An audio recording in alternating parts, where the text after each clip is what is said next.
I'd like to speak this morning about how holding our mortality and holding the reality of death from a sacred science perspective can actually enhance the quality of our lives, the quality of our relationships, and certainly the quality of our legacy, what we pass on when we go on, when we die.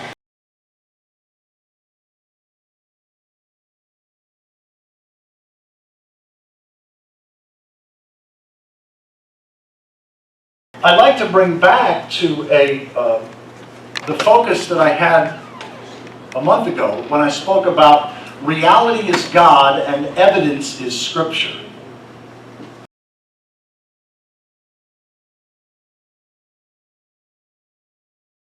That is, reality is Lord. What we call reality, the ancients called God, or if you lived in a polytheistic culture, the gods. And we don't merely believe that, we know that. The evidence is compelling. The word reality didn't exist in any culture 2,000 or 3,000 years ago, much less further back than that. And yet, what we today mean by reality, that is what's real whether we believe in it or not, was inescapably real. And to live in right relationship to reality is what all cultures have needed to do. And reality reveals itself primarily through evidence. Through scientific evidence, cross-cultural evidence, and historic evidence, as well as the evidence of our own experience. So, for those of you that are not familiar with where Connie and I are coming from or have never heard me speak before, when I use the word God, I mean reality with a personality. Not a person outside reality. In the same way that it would be bizarre to argue that Uncle Sam doesn't exist or Uncle Sam isn't real, Uncle Sam is a personification of the government. The government's real, inescapably real. Okay? Stupid at times, right? Dysfunctional at times, but the government is real. But if we take the personification of Uncle Sam seriously or literally, then it doesn't work. So, what I'm meaning by the word God is reality with a personality. And reality has revealed through evidence a lot of things about death that the Apostle Paul didn't know, the Buddha didn't know, Jesus didn't know, Muhammad didn't know, no figure in the past has known, because it was only revealed in the last 500 years through evidence. We now know, just like that litany that we just went through that. None of those things were known by the ancients. I mean, imagine dawning consciousness over the last 100,000 years. How would you describe death? How would you explain death? Different cultures have had different stories, but until about 7,000 years ago, we don't have any evidence that people thought that death was a problem. It was painful, but it was a natural part of the cycles. Everything lives and everything dies. The problem is we start seeing over the last 5,000 to 7,000 years, human beings start living in unsustainable ways. That is, we live in ways that our population grows into cities and then empires, and we start overusing the natural world. Our waste goes out. We destroyed all kinds of topsoil in the Middle East. So much of the Middle East that we now look at as desert, 7,000, 8,000, 9,000, 10,000, 12,000 years ago was forest. Plato himself spoke about these vast, lush forests that today are just all denuded. It's all, the topsoil is washed into the Mediterranean. And so the great religions of the world, what's called the axial age, all emerged in a way that we had damaged the environment. So there's all this transcendent theology. In all the great religious traditions, there's all this emphasis on transcendence. Because frankly, the world was pretty pathetic in terms of much. Even in China, we had basically the Yellow Sea is yellow because of all the erosion. So much we take for granted. So, coming back to this theme of death, we now know that mountains die, continents die, oceans die. We now know that the atoms of our bodies die. They're constantly renewing into the process. As this litany said, if we double and double and double and double in utero, and if there weren't death, like the cells died here, here, here, and here, we would not have shape. We now know that death is natural and necessary at every scale of reality, from the death of stars to the death of mountains to the death of everything. We know this. And so knowing this doesn't take away the grief of death, the sadness of death. But what it does is it gives it a cosmic container. It helps us see that it's not like humans are responsible for the existence of death in the universe. You know, our great-great-great-great-grandmother ate an apple, and then that disobedience caused God to say, now death, you must die, and now death exists in the universe. We now know that that was a mythic story that attempted to understand or explain death in the same way that we had just so stories around the world that explain how the zebra got its stripes. But it was no more scientifically accurate than that. But what it did is it created a death-phobic culture in the West, where we don't see death as natural, we don't see it as inevitable, we don't see it as healthy, we don't see it as necessary. And so we often fight it to the very end. That's at the personal level. And then coming back to, like, you know, not just the death of ideas like Pluto, but what about bigger things? Like, most of us grew up with a sense of the inevitability of progress. What does it mean to have the death of sort of the religion of progress? The idea that, of course, we live better than our parents, and they live better than their parents. And of course, our kids are going to have an easier life, more comfort, more longer life, technology. And yet so many of us are dealing with the sadness, with the grief, with the fear that maybe that's not the case. Maybe, in fact, things are going to be more difficult 50 years from now rather than easier. Even 20 years from now. Well, there's a grieving that's often necessary, and if we hold it off or just pretend that, like, no, things are good, you know, they'll figure something out. Climate change, you know, peak oil, the pollution of the oceans, the amount that there's more plastic in the oceans now than some of the life-giving organisms that we need. I mean, we can just say, we can think that technology will, you know, they'll figure it out, or somehow technology will come to our rescue and save our butts. But most of us know in our gut that that's probably not likely. And yet, how do we stay inspired in the face of some really, really scary stuff? Related to the health of the water, the health of the oceans, the health of the fisheries that are collapsing all over the world.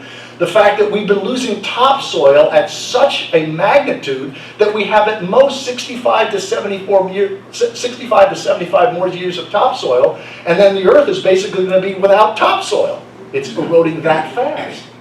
What kind of a world, you know, it's like we've been living without a sense of a commitment to the future in an anti-future way. Well, I'm going to go into a whole lot more next month about the details of that, but I want to come back to this theme of death and mortality and how that can help us live a better life. Two stories. 5 years ago, as many of you know, I was diagnosed with cancer, had a tumor the size of my fist in my spleen, went through 6 rounds of chemotherapy. And there was a time when we were looking at the possibility that I could die in the next 6 months. And even when that was the case, I had what religious people call the peace that passes understanding. And it wasn't because I was holding out hope for pearly gates and mansions when I die. I'm a religious naturalist. I have no supernatural otherworldly beliefs. I interpret all the mythic language of religion in a this world realistic way. So it seems to me as a religious naturalist pretty clear that where we go to when we die is the same place we came from before we were born. And whether you speak of that as coming from nothing and returning to nothing, or coming from mystery and returning to mystery, or coming from God and returning to God, I think all those are legitimate ways of talking about it.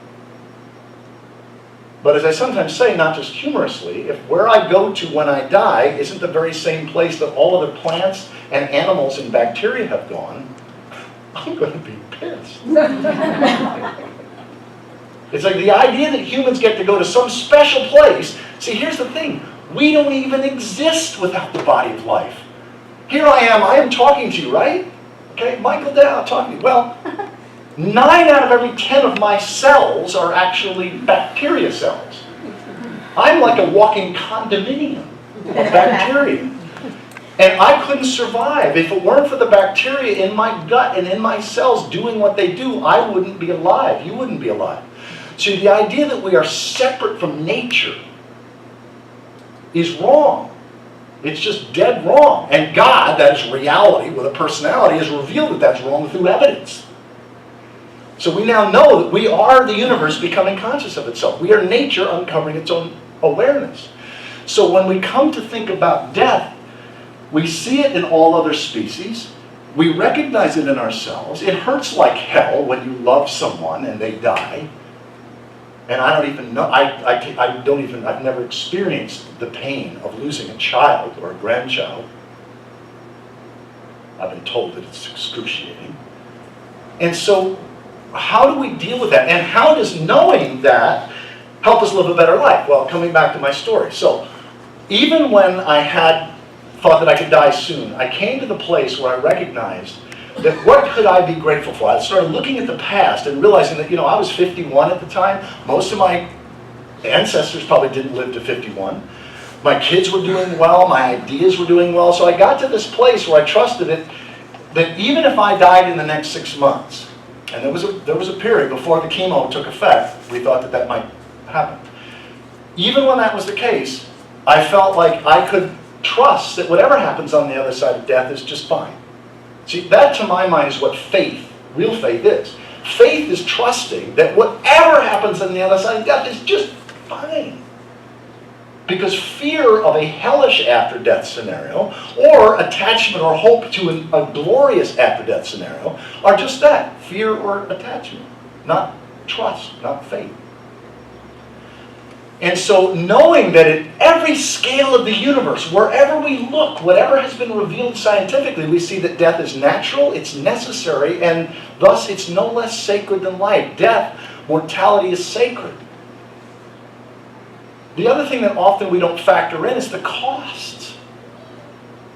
Throughout all human cultures, death was considered a normal, healthy part of the process, the grieving, the sadness. Except that we now go to these institutions called hospitals, and so many of us die there, but we don't even often factor in the cost. It's like, imagine somebody who's lived 80 years, they've lived a wonderful life, they had a great legacy, and in the last 4 months of their life, they're hooked up to all this instrumentation, keeping their bodies alive at the cost of 38 college educations. What's their net legacy? It's mixed. See, we don't factor in the idea that I'm a baby boomer, okay? The idea that baby boomers kind of assume that we sort of have the right to be kept alive at whatever the cost because we have the technology to do it. Future generations, 100 years from now, will call that evil. The idea that we thought that we could just be kept alive technologically for as long as whatever, not even factoring in how that's impacting the next generations in terms of what we spend our money on. Connie and I have created, this may be a little controversial here, but I want to share it anyway. Connie and I have created a living will that we've given to both sides of the family, that we've said basically we don't see death as a problem, we don't see it as the enemy, we say it is just as sacred as life, and if or when we get to the place where we can't in any meaningful way contribute to society or to our family, like taking care of grandkids or whatever, or where we become a burden to others or to society, we're going to call our family and friends together, we're going to say our goodbyes, and we're going to take ourselves out to the glory of God. That is honoring reality. We don't see taking one's own life with the negative stigma that has for so many in this culture. Now that's just our choice. My point simply is this. On the personal level, by embracing that I will not live forever, that soon, Connie and I visit graveyards all the time, and we look at gravestones. And I'll do it because it reminds me, it wasn't long ago before, a lot of women died in childbirth and children died under the age of 5. But also, I do it because it reminds me that I soon will be as everlastingly dead as any of these people. And I'll stand at a gravestone and I'll read the dates, and I'll think to myself, whatever this person may have believed about his soul or her soul or spirit or consciousness, whatever it is that transcends death, that's cool, that's great. I'm just a bow of respect to that. However that person thought about reality that helped them live a better life, that's great. But from the perspective of every life form in the universe, this person is everlastingly dead. And soon I'm going to be just as everlastingly dead. And by simply reminding myself of that, it allows me to not put off the things that are important to my life. I live with legacy consciousness. I live with, okay, this month, what can I do? Here we are, Connie and I are staying in one of Dave and Chrissy's homes there, the Red Barn up on their land. And it's like, what can we do this summer that will enhance our legacy? That will, like if I die at the end of the summer, what will pass on? Now, I don't, to my knowledge, I'm cancer-free. But I still live with that, reminding myself every season that this could be my last. There's no guarantee that I'm going to experience another summer. And at the end of this summer, as some of you know, because of what I preached previously, Connie and I personify a lot, a lot. So God is our personification of reality. Okay? Nora is our personification of North America. Jasmine is the personification of us. There's Connie, there's Michael, there's Jasmine. Well, we personify the season. At the end of every season, we'll be out at Hamlin Lake. I'm sure we'll do this before we leave here.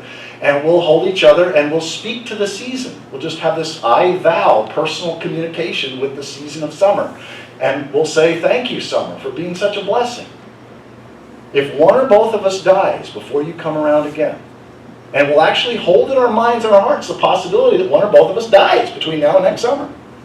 If one or both of us dies, we just cherish what a gift you've been.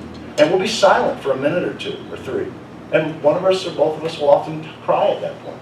It's a way of just reminding ourselves of our mortality. And in the doing of that, what it does is it A, helps me not take the relationships in my life for granted. The people in my life who I love, they know it. I've told them in the last year or two. The people who I've harmed or hurt or betrayed or had a negative impact on, I've gone to and I've communicated that I apologize. In fact, a couple of cases, all I could say was, I don't even expect you to forgive me. I just want you to know that I know what a shit I was. Those kinds of completion communications where you're at the peace with your life, and that even if you died in the next year, or anybody in your life who died in the next year, you would not feel like, oh no, I didn't say that, or I didn't apologize, or I didn't whatever. That's what I mean about mortality. A sacred science understanding of death and mortality can help us live a better life. Now the second thing, and the second story I want to come back to, is something that Connie and I just discovered this week. Because we've been studying now for almost 3 years climate change and peak oil and a lot of large-scale challenges, and some of it's really, really scary. And so we just discovered, there was an article in the New York Times called the Dark Mountain Project. Have any of you read about or heard about the Dark Mountain Project? Anybody? It was in the New York Times just a week and a half ago. The title of the article was, "It's the end of the world as we know it and he feels fine." Okay? So it's this guy, Paul Kingsnorth. And he created an organization called the Dark Mountain Project, and now there's chapters all over the world, and it's people who believe that technology is part of the problem, it's not the solution. Yes, there will be technological things that will be amazing and help us live in closer relationship to the natural world and a healthier relationship to the future, but a lot of our technology doesn't do that. In fact, I'm going to donate, for any of you that are curious, I'm going to donate this book to the library called Techno-Fix, Why Technology Won't Save Us or the Environment.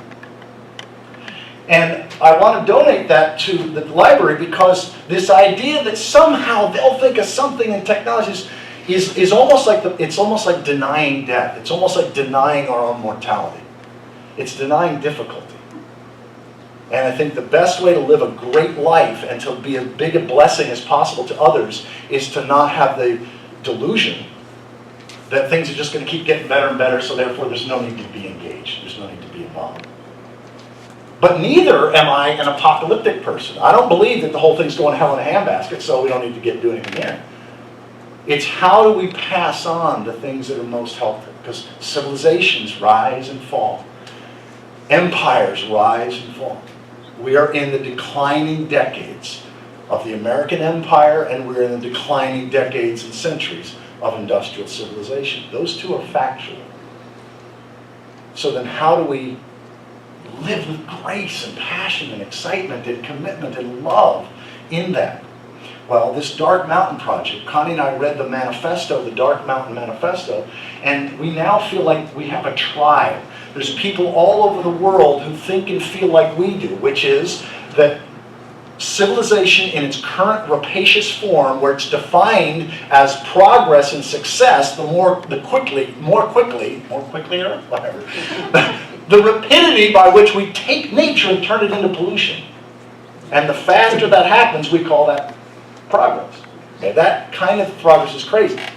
So recognizing that that's ending, and then recognizing that what we need are storytellers, artists, poets, musicians. We need people to help, not just in the individual transition, but also help people to embody this way of staying inspired to be in action, to be inspired to be a blessing that doesn't require carbon-intensive living and doesn't require living in such a way that we are harming future generations and the quality of life that they will live.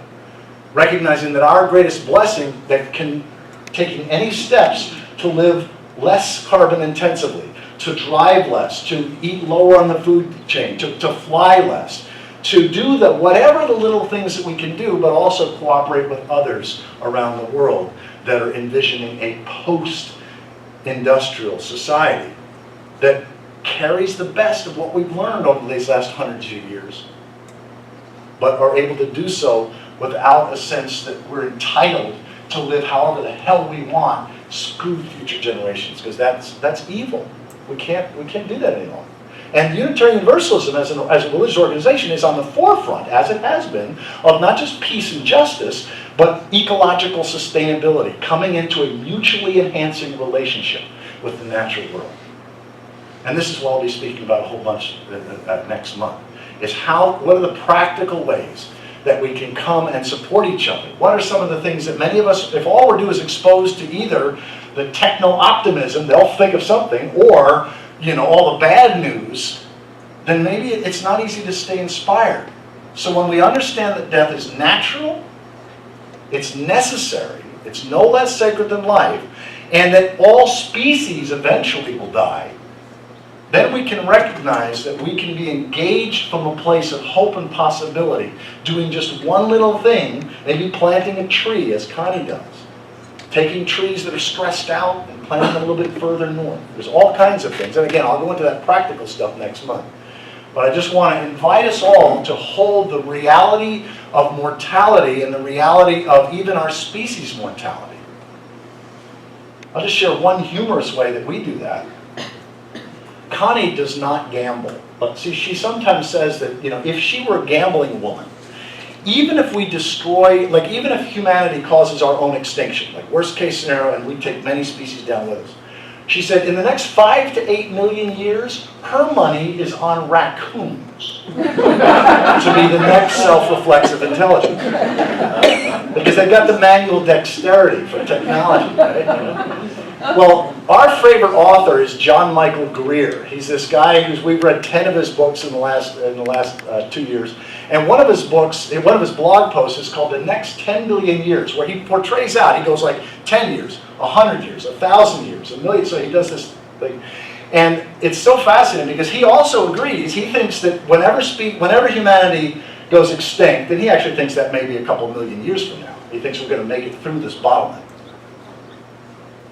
But he said at some point, an asteroid or something, will take us out just like the dinosaurs. He said he thinks also that raccoons will be the next self-reflexive intelligence. And then maybe 50 to 100 million years from now, the raccoons will last only, 5, 7 million years. They'll die out. And the third intelligent species on Earth will be the descendants of the corvids, the crows. And he said the great existential crisis of the crows, because they're already really into flight, and because by that time, 100 million years from now, the reserves of fossil fuels will be there again, so they'll have the cheap, abundant energy. So they're going to get to the moon.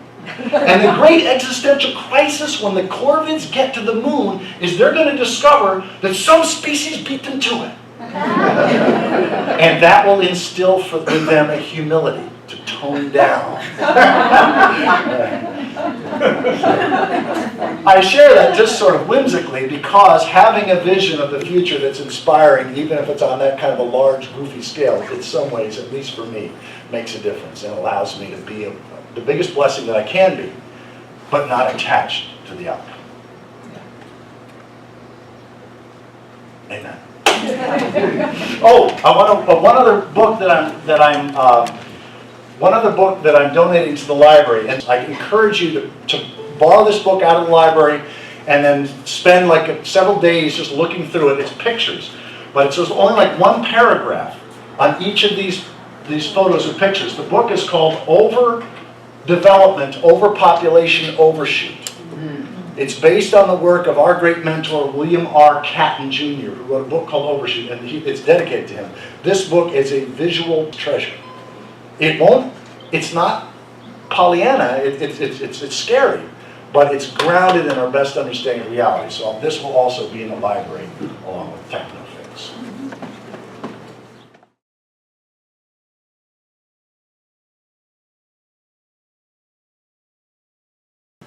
So men, without the death of stars, there would be no planets and no life. Without the death of creatures, there would be no evolution. Without the death of elders, there would be no room for children. Without the death of fetal cells, we would all be spheres. Without the death of neurons, wisdom and creativity would not blossom. Without the death of cells in woody plants, there would be no trees. Without the death of forests by ice age advance, there would be no river lakes. Without the death of mountains, there would be no sand or soil. Without the death of plants and animals, there would be no food. Without the death of old ways of thinking, there would be no room for the new. Without death, there would be no ancestors. Without death, time would not be precious. What then are the gifts of death? The gifts of death are Mars and Mercury, Saturn and Earth. The gifts of death are the atoms of stardust within our bodies. The gifts of death are the splendors of shape and form and color. The gifts of death are diversity, the immense journey of life. The gifts of death are woodlands and soils, ponds and lakes. The gifts of death are food, the sustenance of life. The gifts of death are seeing, hearing, feeling, deeply feeling. The gifts of death are wisdom, creativity, and the flow of cultural change. The gifts of death are the urgency to act, the desire to fully be and become. The gifts of death are joy and sorrow, laughter and tears. The gifts of death are lives that are fully and exuberantly lived, and then graciously and gratefully given up for an